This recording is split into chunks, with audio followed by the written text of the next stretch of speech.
आज की हमारी इस वीडियो का टॉपिक है problem single product break even analysis.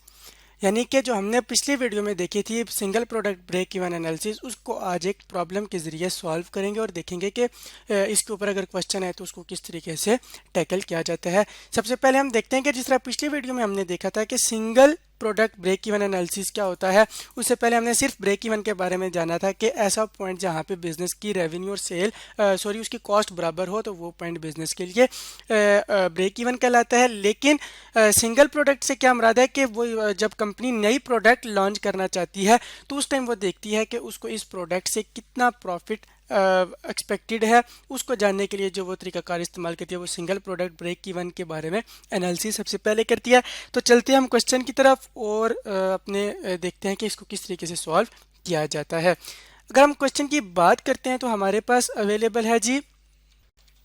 Data जो है हमारे पास ली इंटरप्राइज के बारे में, जो ऑपरेट करती है लेयर एंड इंटरटेनमेंट इंडस्ट्री के, यानी कि ये इंटरटेनमेंट प्रोवाइड करती है जिस तरीके से थिएटर वगैरह होते हैं। इस तरीके से ये एक कंपनी है जो सर्विसेज, बेसिकली सर्विसेज की कंपनी ये है क्योंकि एंटरटेनमेंट दे रही है।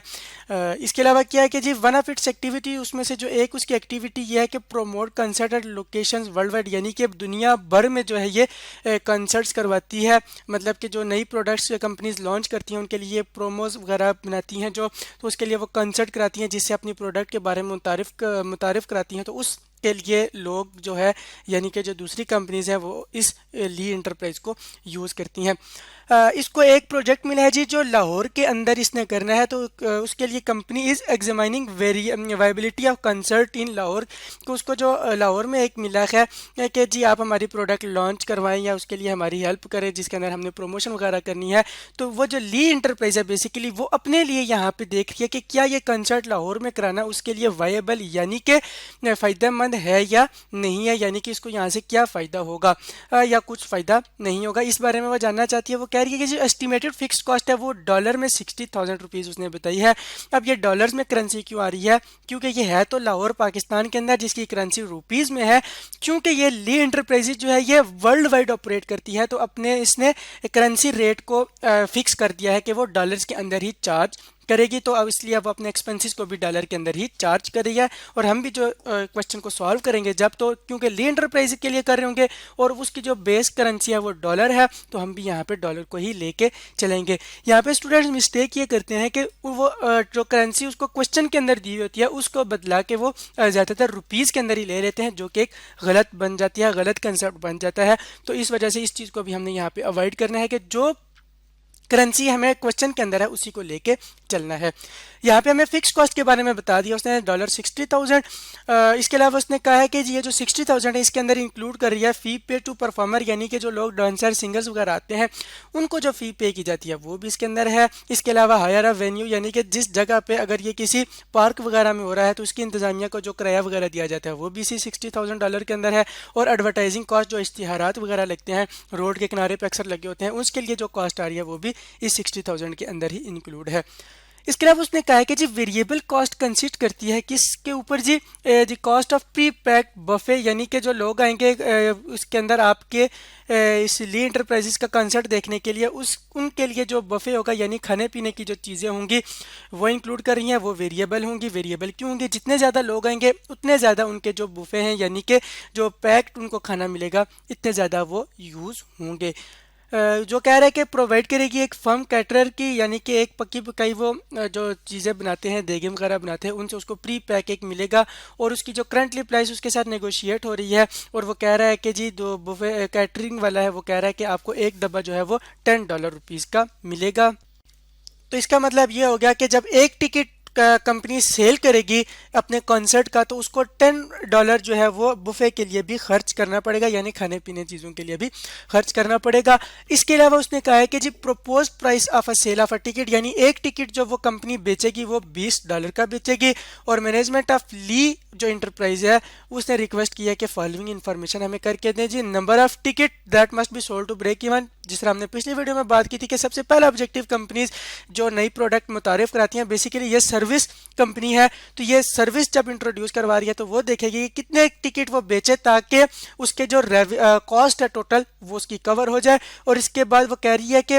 उसने एस्टिमेट क्या होगा कि मार्केट में अंदर उसकी जो है 8,000 टिकट सेल हो सकते हैं, इस लेवल का वो कॉन्सेप्ट करने जा रही है। तो वो देखेगी कि इसको 8,000 टिकट बेचने की वजह से कितना प्रॉफिट हो रहा है। तो इन सब चीज़ों को देखने के लिए हम CVP एनालिसिस जो हमने पिछली वीडियोस में सीखा था उसकी मदद लेंगे, और इसके साथ साथ जो हमने पिछली वीडियो देखी थी जिसके ऊपर हमने single product break even analysis किया था, वहां से हमें हेल्प आउट मिलेगी। तो चलते हैं हम अपने क्वेश्चन के सोल्यूशन की तरफ, और सबसे हम पहले देखते हैं कि ब्रेक इवन के यूनिट्स निकालने के लिए ले इंटरप्राइजेस के लिए हमें क्या करना पड़ेगा। सबसे पहले हमने जो फॉर्मूला पिछली वीडियो में देखा था जिसके अंदर हमने कहा था कि ब्रेक इवन पॉइंट जो है वो यूनिट्स के अंदर हमने फाइंड करना है, तो वो हमारा इज इक्वल टू हो जाएगा fix cost divided by contribution per unit. Contribution के बारे में हमने देखा था कि ये हमारा होता है sales price per unit minus variable cost per unit. तो यहाँ पे हमारे पास सेल्स पर टिकट उसने दी हुई है $20, और जो वेरिएबल कॉस्ट है वो जो बुफे वाली थी वो $10 पर टिकट उसने दिया है कि जो एक बंदा आएगा वो एक टिकट लेगा तो उसके लिए उसको कंपनी को जो है वो ले एंटरप्राइजेज को $10 खर्चने पड़ेंगे उसके बुफे के लिए, यानी खाने पीने की चीज़ों के लिए। तो हमने 20 माइनस $10 लिख दिया, ऊपर 60,000 जो फिक्स्ड कॉस्ट को रिकॉर्ड कर लिया है। जब हम इस सारी इक्वेशन को सॉल्व करते हैं तो ये हमारे पास आ जाते हैं जी इज इक्वल टू हमारे पास 6,000 टिकट्स आ जाते हैं, कि यानी कि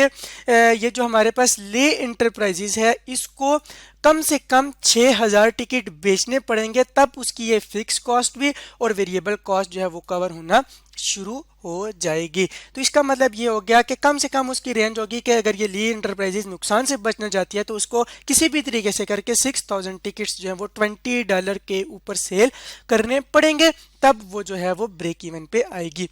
अब उसने हमारे क्वेश्चन में दूसरी रिक्वायरमेंट पूछी थी कि अगर वो 8,000 टिकट सेल आउट करता है तो उससे क्या फ़र्क पड़ता है। तो सबसे पहले हम यहाँ पे क्वेश्चन 2 की जो रिक्वायरमेंट है कि सेल ऑफ 8,000 टिकट्स अगर वो करते हैं तो क्या होगा।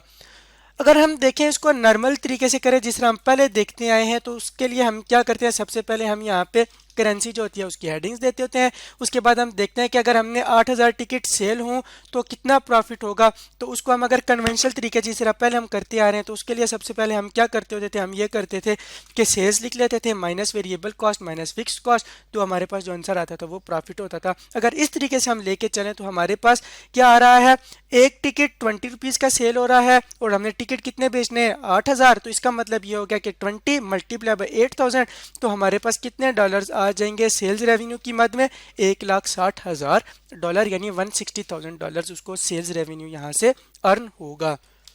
अब अगर बात करें वेरिएबल कॉस्ट की, तो वेरिएबल कॉस्ट उसने कहा था कि 10 होगी पर टिकट सोल्ड। तो हम यहाँ पे देख लेते हैं कि एक टिकट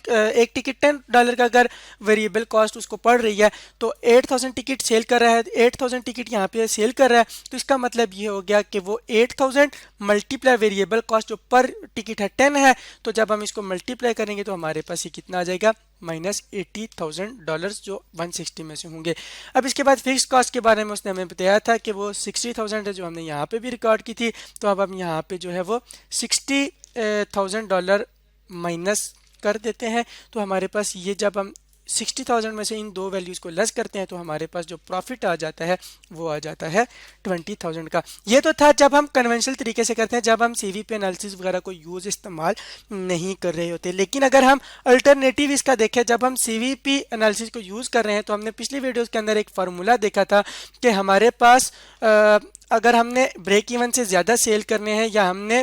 CVP एनालिसिस को इस्तेमाल करते हुए देखना है कि हमारे कितना प्रॉफिट का लॉस हमें हो रहा है नंबर ऑफ़ टिकट सेल करने से, तो उसके लिए हमने फार्मूला देखा था कि हमारे पास था number of tickets multiply by contribution पर टिकट, उसमें से लेस कर देते थे फिक्स कॉस्ट को, तो जो रिजल्ट हमारे पास आता था वो भी हमारा प्रॉफिट ही था। तो अब अगर हम CVP वाले मेथड को लेके चलते हैं तो हम यहाँ पे देखते हैं कि नंबर ऑफ टिकट्स हमारे कितने थे, 8,000 टिकट्स थे, और उसमें से हमने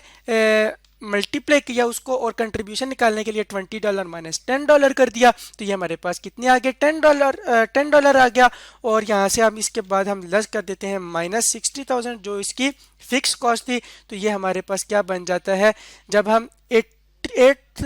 8000 टिकट्स मल्टीप्लाई बाय 10 कंट्रीब्यूशन जो है डॉलर में वो मल्टीप्लाई करते हैं तो हमारे पास $80,000 बन जाते हैं। और इसमें से जब हम माइनस कर देते हैं $60,000 तो हमारे पास आंसर जो है वो रिजल्टेंट फिर कितना आ जाता है $20,000, जो ये वाले डॉलर्स और ये वाले डॉलर्स बराबर हैं। तो इसका मतलब ये हो गया कि जब हम सीवीपी किसे कर रहे होंगे तो हमें सिर्फ और सिर्फ कंट्रीब्यूशन देखना पड़ेगा और मल्टीप्लाई करना पड़ेगा उसमें से उसको जो टिकट सेल कर रहे हैं उसके साथ, और फिक्स कॉस्ट लेस करेंगे तो डायरेक्ट यहाँ पे हमारे पास जो है वो पता चल जाएगा कि कितने डॉलर्स का या कितनी अमाउंट का उसको प्रॉफिट हो रहा है।